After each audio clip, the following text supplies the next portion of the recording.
And welcome back to At Issue. We have begun, or are about to begin, a series of candidate discussions and debates between now and Election Day. And joining us today to kick this off is 3rd District Republican candidate Tom Weiler. Tom, thanks for being here. Thank you very much for having me on the show, sir. Now, clearly this is the first time you've run for office. So people are wondering, okay, who is Tom Weiler? You're running against Dean Phillips, who's become pretty well known in his 2 terms in Congress. So tell us just briefly about your background. I know you were in the military. Tell us about that and what led you from the military to running for Congress. Well, quite simply, it's because I believe in America. And really, my goal is to ensure that American dream is present for my kids and all Americans moving forward. And to do that, I think we really need new leaders with new ideas in Congress. I grew up right here in the district. I went off to, went to Eden Prairie High School, played football there for Coach Grant, like all good Eden Prairie boys, and I knew I wanted to serve our country moving forward. So I went off to the University of Notre Dame on a Navy scholarship, graduated Notre Dame, and then went off into the submarine force and drove submarines, operated submarines under oceans around the world for the last 20 years, conducted multiple missions vital to national security. And when I came up from air from the submarine force, I had great opportunities with great sea duty or shore duty assignments. Worked as a congressional defense fellow on Capitol Hill for 1 year to see both the good and the bad that occurs in Congress. I also had an opportunity to be the flag aide for the commander of the Pacific Fleet out in Hawaii.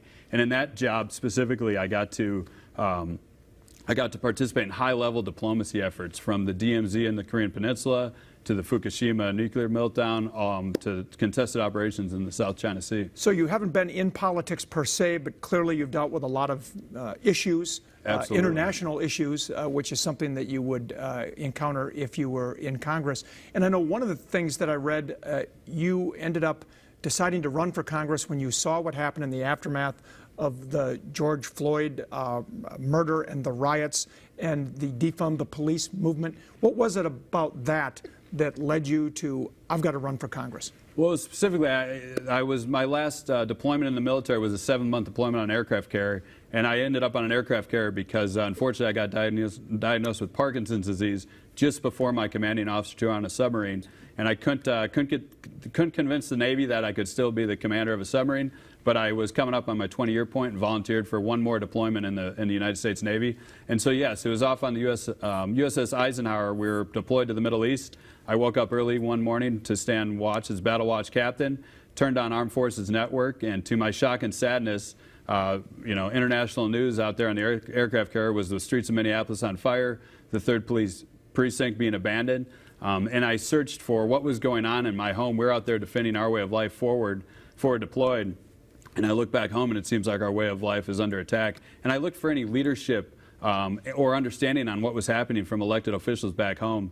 And from Congressman Dean Phillips and others, local leaders were either inflaming the situation or doing absolutely nothing at all to stop it. And that's when I decided right there that I wanted to come back home to Minnesota and run for Congress. So if you were in Congress, what would you do to improve public safety throughout your district and really throughout the country? It's not just a Minnesota problem. I think 2-pronged, really. One, first and foremost, is supporting our police officers. That's what I hear when I do ride-alongs in Minneapolis, and every deck plate cop and law enforcement officer I heard from, it is just having local officials have the backs of law enforcement officers who are out there trying to protect and serve.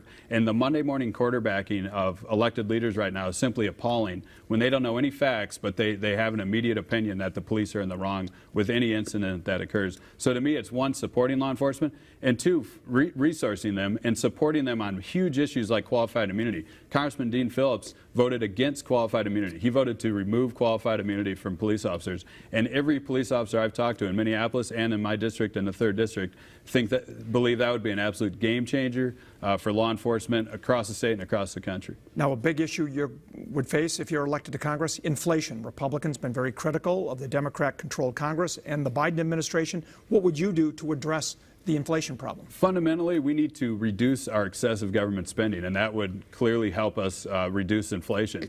I see inflation every morning, along with every other Minnesotan in Minnesota's 3rd District, whether it's putting food on the table or filling up gas in our car. And Congressman Phillips has voted to support in excess of $4 trillion in spending in the last 19 months, I think, of the Biden administration. Fortunately, some of that spending got held up in the Senate. But if it was up to Congressman Phillips and his spending agenda, the inflation would be higher than it is right now. So my biggest step would be to reduce government spending. And to do that, I think we need to think outside the box, and we need to. My proposal would be to shift to a 2-year budget cycle. Congress has passed their budget in accordance with the law 4 times in my lifetime. 4 times since 1977, Congress actually did their job and passed the 12 appropriation bills on time.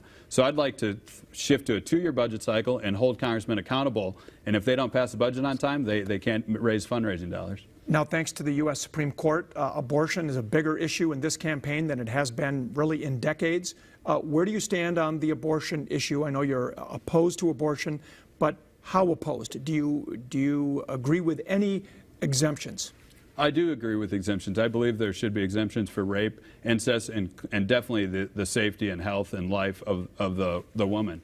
In Minnesota, you know, nothing has changed with the Roe v. Wade decision, and I do agree with the Roe v. Wade decision in the fact that this decision should not be decided by 9 Supreme Court justices. It should be back to the people through the form of their state legislators to decide how to move forward as a society on this very difficult and demanding and stressful decision. Just 30 seconds left. Congress just passed a bill that increases taxes on corporations, sends a lot of money to fight climate change. Do you believe government has a role in trying to address climate change? Absolutely. Unfortunately, the current Inflation Reduction Act, which does not reduce inflation, misses the mark on the environmental thing. If we really cared about improving our world climate, we would be pumping as much natural gas in this country as we could, shipping that to India and China, and reducing their reliance on coal-powered plants. And that would actually significantly improve our environment for my 2 kids and future generations of Americans.